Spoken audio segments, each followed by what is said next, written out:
Welcome back. Joining me in studio now is Rob Dew to break down this global immigration crisis and what's behind it.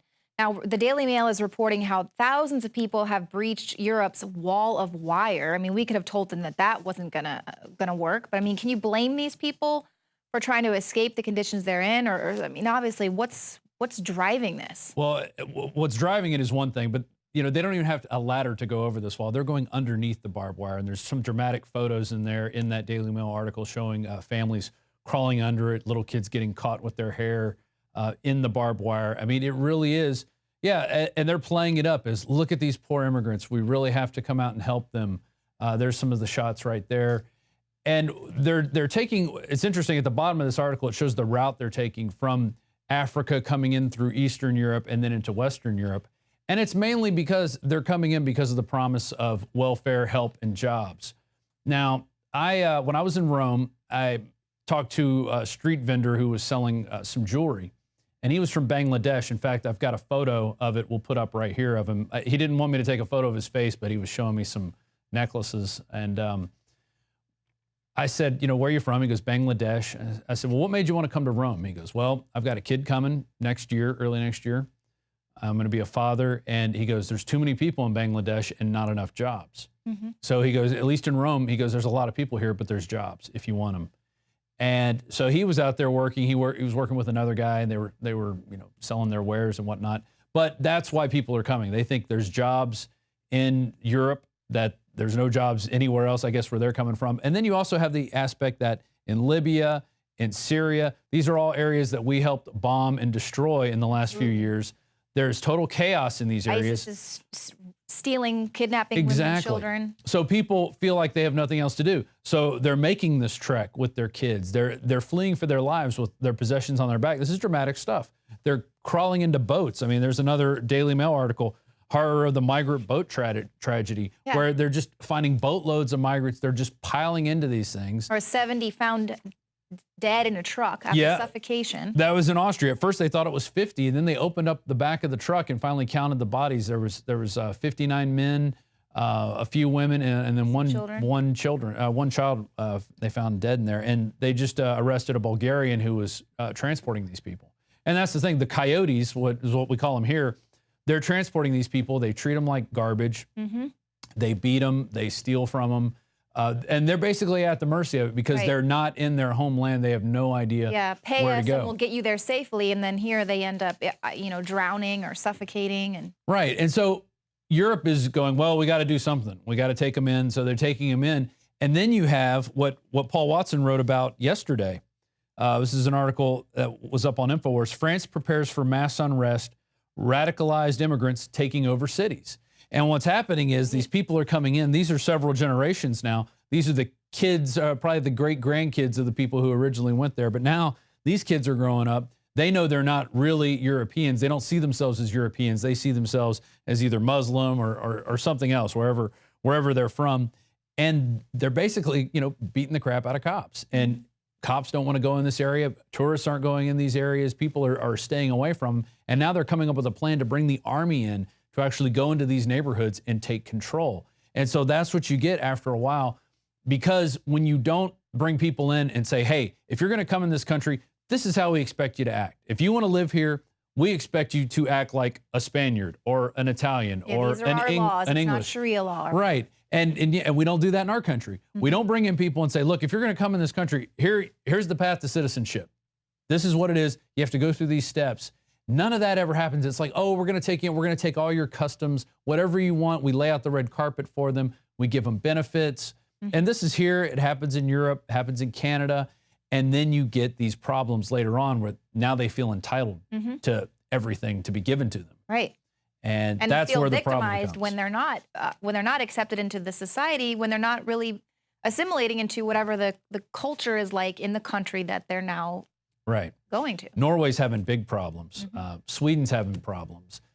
Norway, they actually are trying to take former ISIS fighters and actually re-educate them and to get them back into society. The old State Department, give them jobs and maybe they won't blow people up. And that's what you get when you get a socialist utopia that you have up in Scandinavia. They've tried for that, but now they're allowing in hordes of immigrants who don't want to to hold on to those Norwegian values. But so what is behind this? I mean, we see what's happening here in the United States. It's the whole Cloward and Piven strategy of flooding the country with people who are going to, be on welfare, so that the only way to save everything is to make the state bigger, get everyone, needing the government. Right, create more welfare, bring in people to teach them that guns are bad. And so then you can create a voting bloc that will then go after people's guns, that will keep people like Hillary Clinton in office. Right. And, just a little side note here, people are all worried about Hillary Clinton, bolting out of the election. She's not going to withdraw. She's already got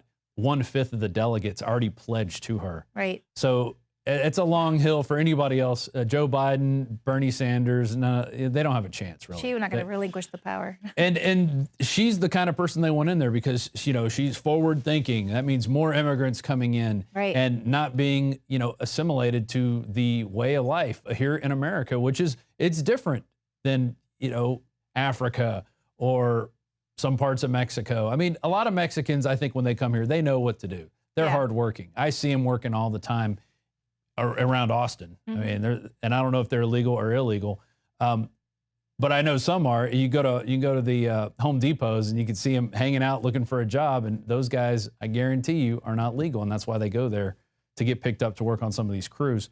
But they're also trying to provide for their families, so I can't really fault people for doing that at all. The conditions they're I can't fault any of these people. They're escaping war and tragedy and death and ISIS, and they have to go somewhere. But this all goes back in Europe. This goes back to something when I met Leo Zagami, who's a researcher of the Vatican.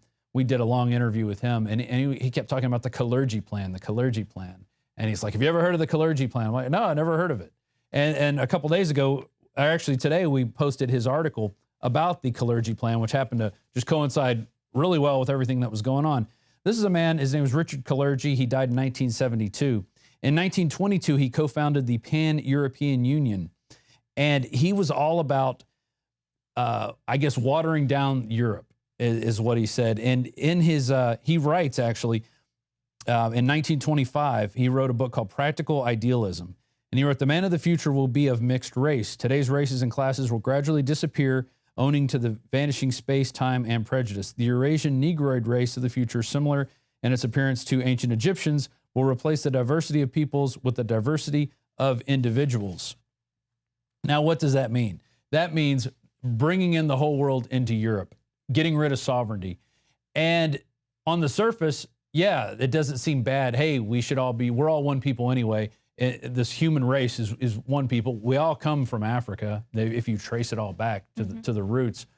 But what this plan is doing is creating two classes of people: a upper class, which will run and control everything, and then a giant lower class, which will be a mixed race type class, where when you look at something like Idiocracy, everybody's kind of overweight and large Hispanic people. It's how they drew it out. They drew out the timeline for that.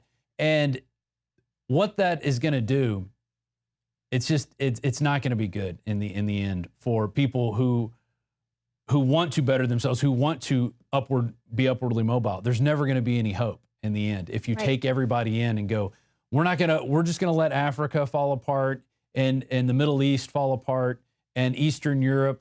We're just going to let all these places fall apart and take everybody. We can't do it. It's physically impossible. There's not enough money to go around. Well, just like they want to make the United States a welfare state, they want that on a global level. They do. And, here's an article from 2014 out of the BBC, Q&A. What benefits can EU migrants get? They don't call them illegal aliens, but, they can get, back then, and this is just job seekers, they could get an allowance of $116 a week. That may not seem like a lot to me or you, but to somebody coming in from Africa, that's a hell of a lot of money. And that is impotent. Wow, boy, I can get that much.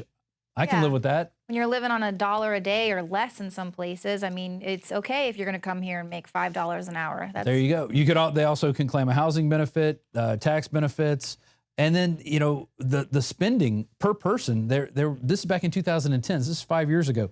8,000 euros per person in the UK, 9,000 in Denmark, and in the Netherlands, it was actually France and Germany was 9,000. Denmark and the Netherlands, it was above 10,000 per person. Wow. You can't sustain that if you don't have people contributing into the tax base. And I don't know why it's so difficult to get people to see that.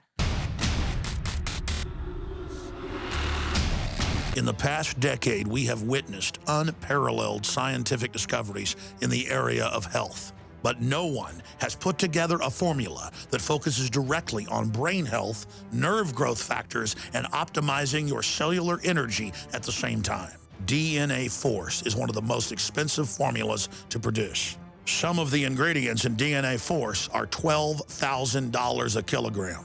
We are using the coveted, patented, only American source of PQQ, CoQ10, and more. You want the best that's out there at the lowest price anywhere? Well, we're bringing you a total win-win. The ultimate value, cutting-edge, trailblazing game changer that also supports the InfoWar. We have produced a limited run of DNA Force, and it will take up to 12 weeks to produce more once we sell out. Secure your DNA Force today at InfoWarsLife.com or call toll-free 888-253-3139. DNA Force,